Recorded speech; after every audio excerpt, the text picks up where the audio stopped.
I've done some shitty gigs in my time. I once performed at a prison where halfway through, 5 inmates walked out. Which is extra upsetting, because you know they're just going back to their cell.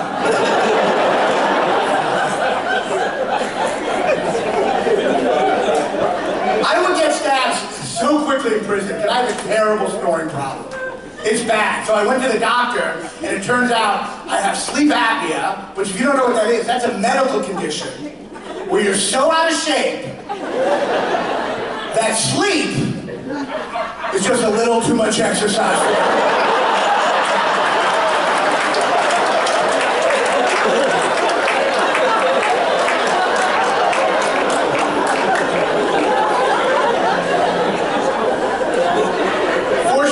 Wake up early. I used to be a substitute teacher, and in the training to be a sub, thank you, I'm a hero.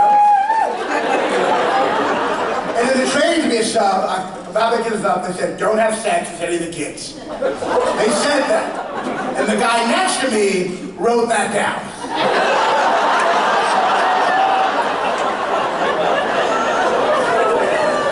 Took out a pen, I was like, what are you doing, buddy? You know that's a law, right? School policy. Speaking of perverts, what a year we had, huh? My God, one creep after another? Boy, do we owe Pee Wee Herman a big apology.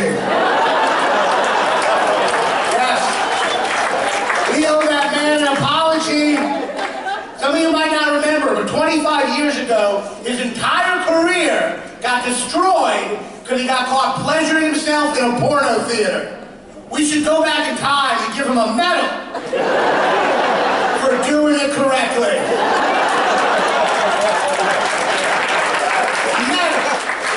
He didn't make anyone watch. He did it in the back of the theater like a gentleman. Also, someone had to tell on him, which I find hilarious. Think about that. Someone had to literally go up to the box office and be like, excuse me. Excuse me. Me and my family are trying to watch his porn.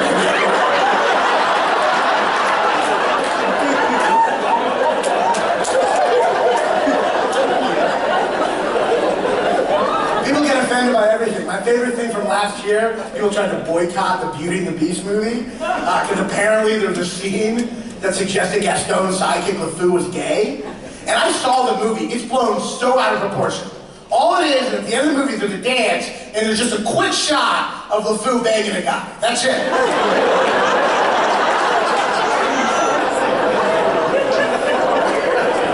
Hey, I get why homophobes don't like that movie. Because what do homophobes always say? Well, if you let gay people get married, what's next? Someone marrying an animal? And that's literally the plot of Beauty and the Beast. So I get it.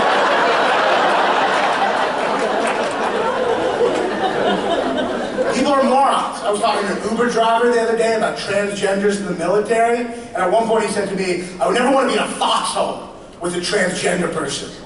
I was like, dude, if you're in a foxhole, you have way bigger things to worry about. Like, why are you fighting in early 1900s trench warfare?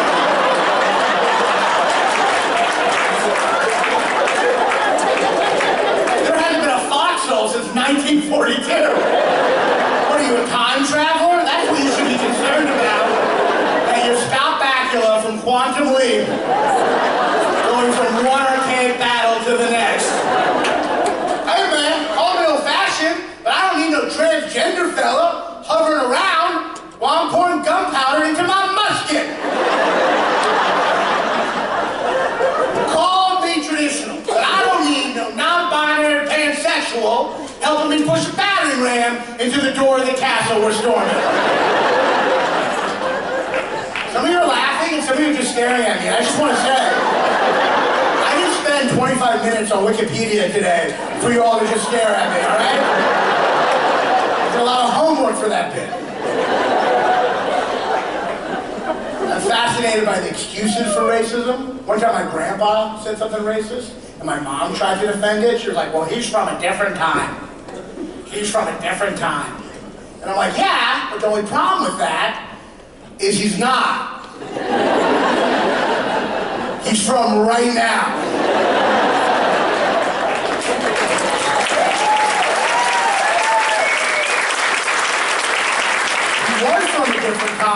then time moved forward, and he's still in time. That's how time works. If you're alive right now, you're in it. Certain old people, not the ones here tonight, you're all great, but certain old people only have trouble adjusting to racism. They don't have trouble adjusting to other changes, and it's BS. Like an old person will be like, I don't think black and white people should date, because that's not how I was raised. And that's fine, you can say that, but then I don't ever see you riding an escalator.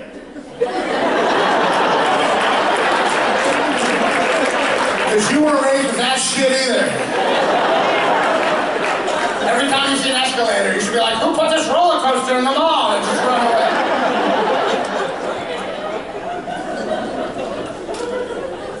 Sometimes I read articles that make me furious. I read an article recently, and it might divide the room a little. It's a true story about an octopus named Inky that crawled out of a tank in the New Zealand aquarium, went through the window, and back into the ocean. True story. And the line of the article that made me so mad, Karen Ballard of the Washington Post wrote, "This cephalopod version of Shawshank Redemption."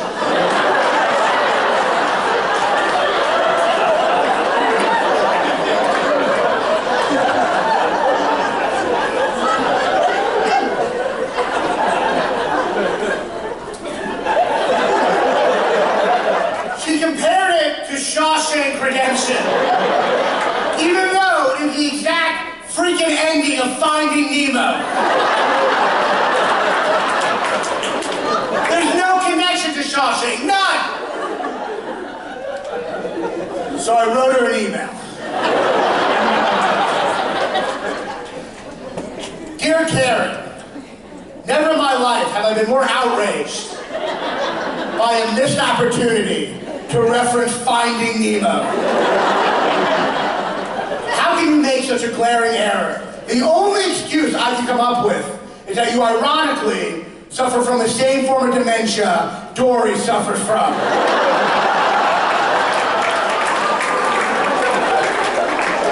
In conclusion, aquariums are nothing like prisons. For example, fish don't walk out when you're performing stand-up at a goddamn aquarium.